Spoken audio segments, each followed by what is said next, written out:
Hello everyone, I am Karthik Chandran, the Director of Data Science at Optisol Business Solutions. I have started a new series of lectures titled Statistics Demystified. This is the first lesson titled Analyzing Numeric Data. This lesson is based on the book Open Introduction to Statistics, the third edition, written by these great authors. So thank you very much. Okay, data, right? There are two kinds of data, numeric data and categorical data. Numeric data will take a continuous range. It will take a continuous any value within the range, hence it is continuous. For example, a person's height, a person's weight, household income, etc. Those are examples of numeric data, and this is the numeric analysis of numeric data that we are going to concentrate in this lecture. The other kind of data is categorical data. Categorical data will take discrete values. For example, a person's gender, it can either be male or female, or a person's race or eye color, hair color, their nationality, etc. They're all examples of categorical data where they will take one among one among multiple values within a set of values.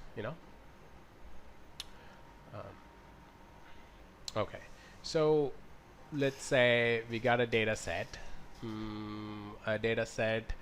something easy to analyze. Let's say we have the data set that has all the demographics, the information of all the employees here at Optisol, and then I just picked up one data distribution in the data set. Let's say the salary of employees.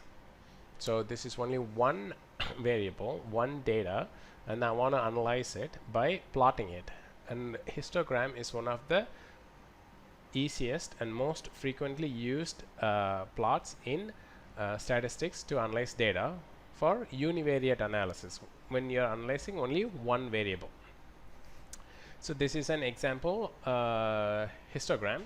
It actually has some other data, but I commanded to be the histogram for the salary data. Okay, so a histogram, though it looks very simple, is packed with information. For those who are not quite sure what a histogram is the distribution of the data is along the x-axis. In this case, the salary values are along the x-axis, and the y-axis is the count data or the frequency of those employees who are in that particular salary range. As you can see, the histogram is closely, it is very dense on the lower end of the spectrum, and then it tails off as we go, as the salary level increases. So what this tells me is, again, this is a fictional histogram. This is not a representation of Optisol employee salaries or anything like that. So assuming that this is the actual histogram of salary data, what this tells me is the salary is concentrated on the lower end of the spectrum, and then it tails out as we go into the upper end of the spectrum. And then there are some outliers here, with the very high salary. Maybe these are the salary of the directors here at Optisol.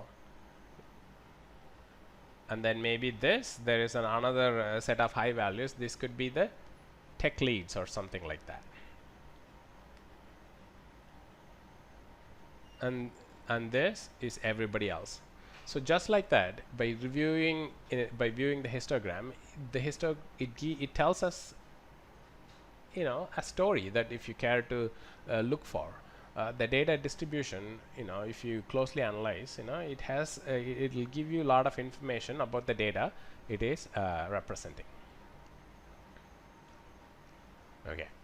So this is another plot that I really like, and then it is, I think, very commonly used in statistics, probably next to histogram. This is also a univariate analysis. That means we are still analyzing only one data distribution. Again, I'm taking the salary data. So this plot is called the box plot. The histogram that we saw on the previous screen, gives you binned values of the data distribution of the salary data. But it is more, other than that, it is very hard to get other information like where is the mean, median, mode, and those kind of statistical measures. For that we use the box plot. As you can see, this is the same data, salary data, and then like this line in this box, hence the name box plot. It has the middle of the box is the median. Median is the middle value of the distribution, and then the upper and then lower edges of the box are called the first and third quartile, Q1 and Q3.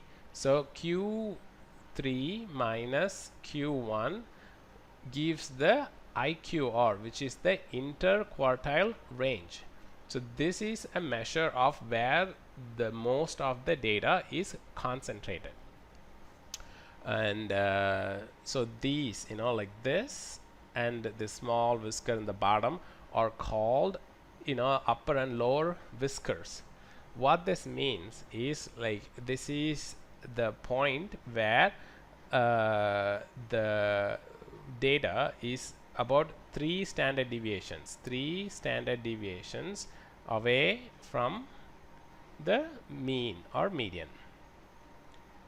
We'll deal with we'll talk about standard deviation in the next slide. But as standard deviation is the measure of how variable or how wide the data is distributed within the distribution. Anything past these whiskers are called outliers. This is what we marked as director's salary in the previous histogram. So this, again, I'm making this assumption that these outliers should be the director's salary, and that's why it is very high compared to the rest of the salary of employees here in Optisol. But I may or may not be correct. So whenever you see an outlier like this, it is important to do a little bit more research to find out what these data points are and make sure it is not because of a typo, as if to verify that it is not somebody didn't accidentally add additional 0 to the end of certain salary values. So these outliers could be legitimate or it could be data entry errors. So you got to be careful. So this plot is a box plot, which is, as you can see, it gives you a lot of information about the distribution of the data. Okay, so this is my third favorite plot while doing statistical analysis. Okay, so the plots that we have seen so far, the histogram and then the box plot, are univariate. So we were looking at only one data distribution. Okay, what if we have two columns? Let's say I'm taking another column that lists the number of years of experience from the employee data set, and then I'm plotting the number of years of experience along the x-axis and then salary along the y-axis, and I want to find out if they are somehow related. So if you such a plot where you are plotting two variables is called a bivariate analysis, and a scatter plot is a very good, very simple and very commonly used plot for bivariate analysis that gives that indicates if there is any relationship between the two data points we are being that are being plotted against that are being plotted. As you can see, there is a definite relationship, a linear relationship between the number of years of experience and the salary of employees. So that relationship is obvious in this plot.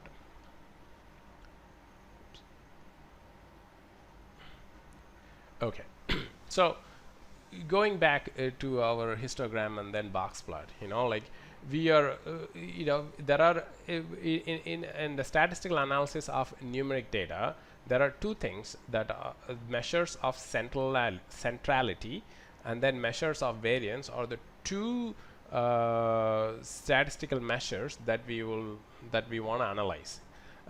Measures of centrality includes mean, median, and mode. Mean is a very good measure of centrality, but it gets affected by any skew in the data. For example, in that histogram that we just saw, the salary of the directors right here, may skew the average or the mean value of the employees to the right. So if you have some influential outliers like this in your data set, a median is a better measure of centrality, because a median is just a central point. It is the central point of the data distribution, and it is usually not affected by outliers like mean did. A mode is a third measure of centrality, and it is the most frequent data value in the distribution. Sometimes when your plot, let's say when your plot looks like this, just ugly looking histogram, but I think you get the point. So this is a bimodal histogram. That means there is a distribution of high values here and the distribution of low values, and nothing in between. If you are looking at this plot and then you're calculating the mean or median, it will be somewhere in the middle. But in actuality, the data is bimodal, that it half of the data has a very high is distributed on the high end of the spectrum, and then the other half of the data is distributed on the lower end of the spectrum. And this measure, like this statistical metric, will be lost if you are only looking at mean and median. Hence mode. Like if you're looking at the mode, you will see that this distribution is bimodal, and then that gives another input into our analysis, in our attempt at understanding the data distribution. So in a distribution like this, the mode becomes important. And those are the three measures of centrality. The measures of variance in the data is called, obviously, variance and standard distribution. So variance is how variable the data is within the distribution. There is a formula for calculating variance, but usually we don't have to deal with it, because usually statistical software provides us the calculation. And then square root, standard deviation, is the square root of variance.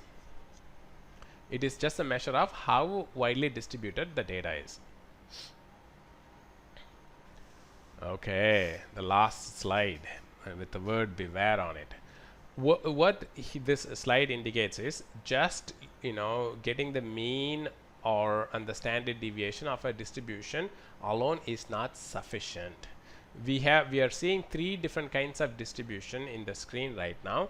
They all have the same mean of 0 and a standard deviation of 1, but they are so different from each other. See, this is why visualizing data by throwing the data in a plot like histogram becomes crucial, because without a plot like this, and if you are going by only the numerical measures of mean and standard deviation, we would not have recognized the difference in the data distribution. So it is important, in addition to reviewing the mean and then standard deviation of a distribution, it is important to visualize the distribution in a plot, so that we can see how it is distributed and not just blindly go by the mean and standard deviation values. Okay, this concludes our first lecture on analysis of numeric data. I hope you enjoyed this lecture. I will see you in the next lecture. Thanks for watching.